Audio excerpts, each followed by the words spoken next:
Assalamualaikum warahmatullahi wabarakatuh. Selamat malam teman-teman semua. Terima kasih sudah hadir teman-teman media semua di sini dalam acara mencari keadilan untuk klien saya bernama Vina, di mana klien saya telah mengalami kejadian kekerasan seksual dan pemerkosaan oleh tunangannya sendiri.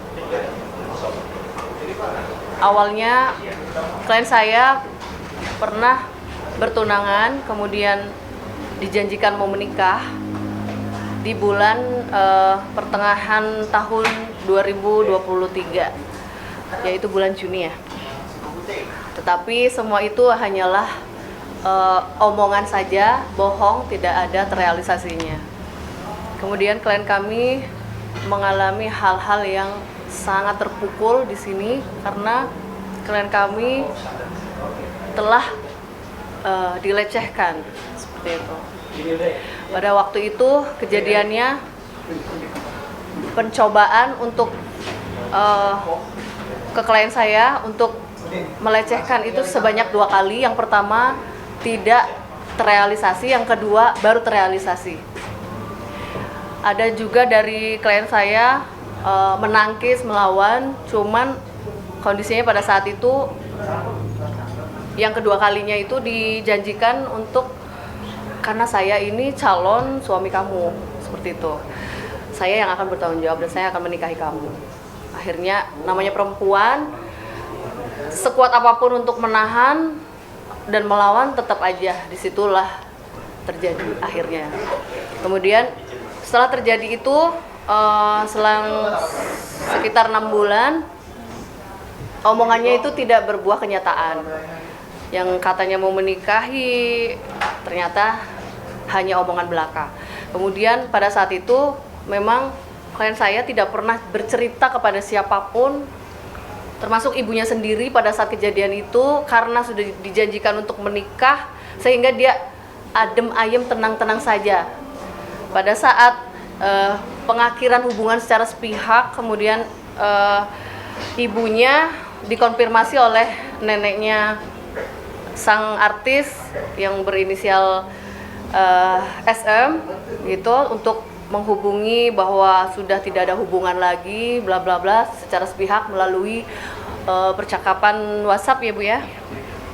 Kemudian akhirnya ibu dari klien kami menegur sebenarnya ada apa seperti itu. Kemudian pecahlah tangisan dari klien kami karena memang selama ini tidak pernah bercerita tentang kejadian itu, seperti itu. Kemudian selanjutnya klien kami baru cerita kepada ibunya bahwa pernah terjadi pelecehan seksual dan pemerkosaan, seperti itu.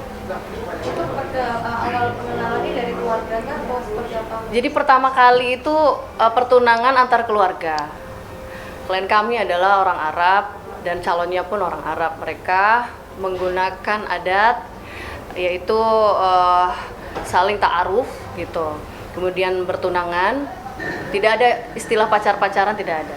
Jadi setelah itu berselang untuk menentukan jadwalnya pernikahan di tahun 2023, di perjalanan terjadilah kejadian itu yang memang sengaja dilakukan oleh tunangannya sendiri, seperti itu. Menurut saya dengan adanya cara-cara dia ini seperti itu, meninggalkan secara sepihak menggunakan WhatsApp, ini adalah perbuatan yang sangat keji, perbuatan yang sangat jahat yang memang harus dipertanggungjawabkan, seperti itu.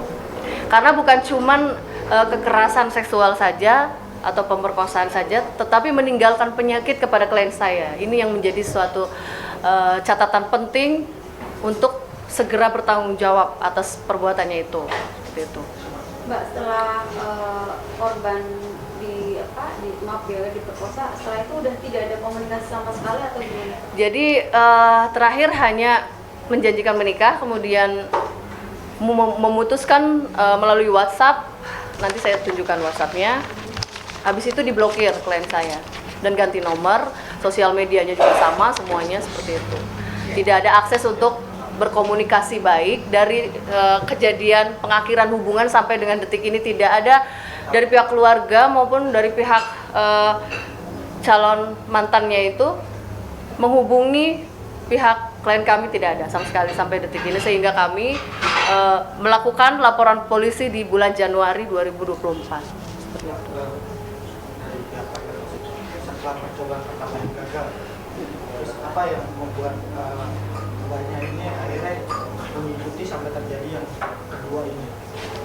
Ya, jadi awalnya itu memang menolak itu karena memang masih memegang teguh amanah dari ibunya.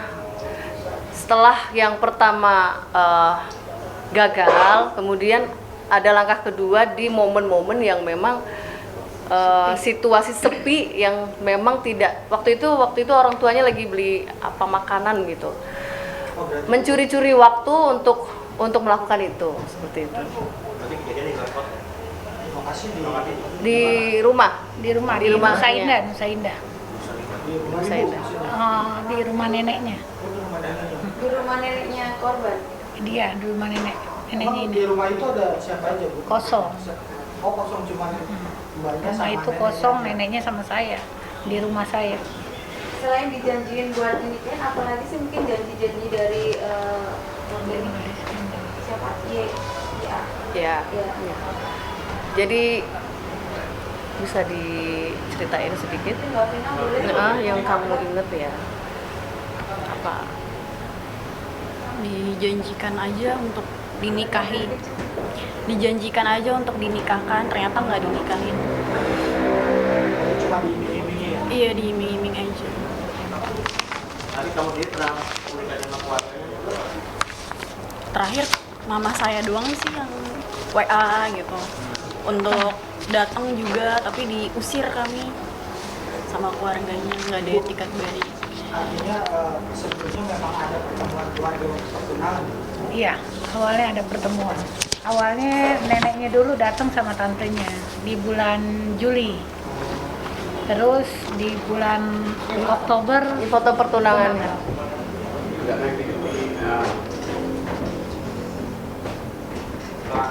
Ini klien saya, ini calon suaminya, ini neneknya, artis, inisial SM, ini sepupunya. Yang biru neneknya Sania Marwa ya? Iya, betul.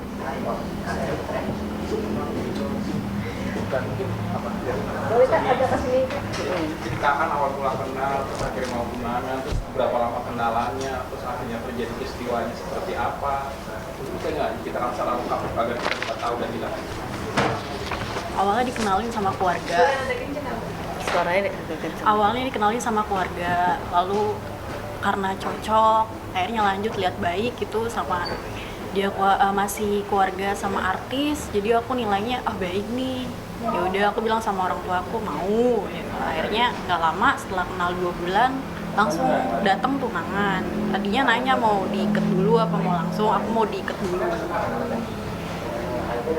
Tapi sebelumnya sudah tahu nggak dia pekerjaannya apa gitu? Bilangnya sih ada kerjaan, tapi kalau datang tuh kadang dari kayak jam 9 pulang jam nggak datang, gembel lagi. datang jam 9 pulang jam 10, kadang jam 9 malam gitu, nggak nanti. Tapi kaget ya ketika baru tunangan berapa bulan terus langsung ajak tunangan. Kaget juga sih, lagi waktu itu sempat WA-an dulu, tapi WA-nya itu kayak soal-soal dewasa, sedangkan lagi itu umur aku pas dikenal itu masih 20, sedangkan umur dia udah 32, sekarang 33. Kamu sendiri pernah bertemu dengan SM itu artis? Nggak pernah. Tahu dari mana bahwa dia keponakan itu? Dia doang cerita, masih ada sepupu, ucapan. masih ada apa sih, dia ngucapin aku pas ulang tahun si lagu waktu itu. Aku kan nge-face banget lagu waktu itu, diucapin, dikirimin sama calon aku. Ini nih sepupu aku ngucapin gitu. Itu doang. Sempat memberikan ucapan. Pas ulang tahun. Ya, pas ulang tanggal 5 Februari. Pertama itu kan kamu menolak ya, terus yang keduanya akhirnya dia berhasil gitu. Berhasil karena nggak ada orang tua aku di rumah. Keadaannya orang tua aku lagi beli makanan, abang aku sama om aku juga lagi pergi gitu. Terus akhirnya dia tidurin aku di sofa gitu aja, terus narik celana aku. Jadi kayak bener-bener diperkosa gitu. Kamu sempat teriak nggak? Sempat, karena kondisi kompleks sepi tapi ada orang, cuman orangnya masing-masing kan. Kalau di komplek udah sempat teriak tapi nggak ada itu sih, nggak ada yang keluar gitu. Akhirnya pas udah ditinggalin telat halangan 2 bulan, aku baru cerita sama orang tua aku. Orang tua aku nanya kenapa gitu kan. Terus aku bilang udah terjadi kayak gini. Terus orang tua aku gimana ya? Sedih banget gitu, kok bisa setelah dia ngelakuin itu ninggalin aku. Padahal jelas-jelas dia udah ngelakuin itu ke aku sampai bilang ke dia, kok kamu jahat banget udah ngelakuin itu ke aku, terus dia ninggalin aku gitu. Terus dia bilang, jangan bilang-bilang keluarga kamu, cukup kita berdua aja yang tahu. Di situ aku selama berbulan-bulan tuh aku nangis, orang tua aku tahu, sampai aku mau bunuh diri kan lagi waktu itu. Langsung minum racun. Terpukul. Siapa yang mau tanggung jawab? Gak mungkin kan sama cowok lain. Pasti otomatis ya dia sendiri gitu yang harus gitu. Ngechat di Instagram hasil dari aku tes sama orang tua aku tuh di 2 Maret 2023 habis tinggalin pas bulan puasa. Kata mama aku nggak positif, udah ngapain minta tanggung jawab, orang udah diusir, kayak nggak punya harga diri, ngapain datang lagi. Berapa kali melakukan? Dalam keadaan sadar apa melakukan? Dalam keadaan sadar dia ngelakuin itu ke aku didorong, terus ditarik tangannya celana aku, tapi celana aku kan gampang, nggak pakai celana lepis kalau di rumah, paling juga pakai celana panjang doang kan, sama kerudung. Berapa kali dia melakukan? 2 kali. 2 kali. Yang pertama itu hanya digesek, Gagal. digesek. Pencobaan gimana sih Mas? Namanya juga orang berusaha, nggak dapat pertama kali, pasti mau lagi penasaran terus kan? Itu ngomong-ngomong dalam rangka apa datang ke rumah? Itu lagi main. Main. Gak ada acara misalnya ngajak kamu pergi mau niatnya mau kemana gitu? Makan Gak pernah. Ngajak makan aja aku yang bayarin sama orang tua aku. Mbak, menjelaskan, maksudnya menjelaskan kan kalau misalnya dia dari suka sama suka susah juga ya. Pada saat itu emang terpaksa atau dipaksa? Aku udah bilang jangan gitu kan, kita juga udah mau nikah gitu, ngapain gitu kan. Jadi dipaksa sama dia, ditarik paksa celana aku posisinya. Iya. Sepihak berarti ya? Iya. Karena memang masih memegang adat kental kan, ta'aruf kan, awalnya emang ta'aruf Mas, memang udah tinggal nikahnya aja, tinggal tentukan tanggal nikahnya aja gitu. Tapi memang dasarnya laki-lakinya nggak bener, ya memang begitu caranya. Setelah Mbak kan 2 kali ya, Mas gesek.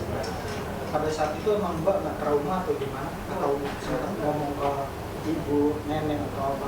Enggak, aku sedih sih, di dalam kamar aja nggak keluar. Terus orang tua aku nanya, kok kamu nggak keluar-keluar? Terus kenapa nggak halang-halangan? Katanya gitu kan. Nggak apa-apa. Terus udah sebulan baru aku cerita, kan aku nggak halangan itu Februari 2023 sama Maret 2023 kan. Tuh pas Maret 2002 tuh aku baru cerita ke mama aku telat halangan. Emang ngapain aja, kata mama aku. Barulah pas aku cerita, mama nyamperin dulu ke rumah calon aku, terus baru kita tes kehamilan di puskesmas lagi waktu itu. Pada saat ibu Kemudian